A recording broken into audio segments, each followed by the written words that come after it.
So we create a new template, or a new report, basic report.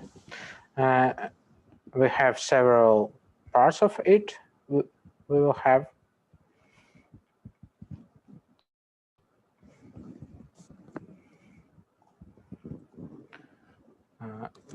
so the first part, it's summary EMG data. So we, especially when we have a lot of data from different muscles and different nerves, we have check the summary. It's very useful. And after that, we can see each of our modality with pictures, because it's very important, for example, for expertise and different parameters. We can see all individual multi-unit potentials, also the pictures and the median parameters. So after that, you can need only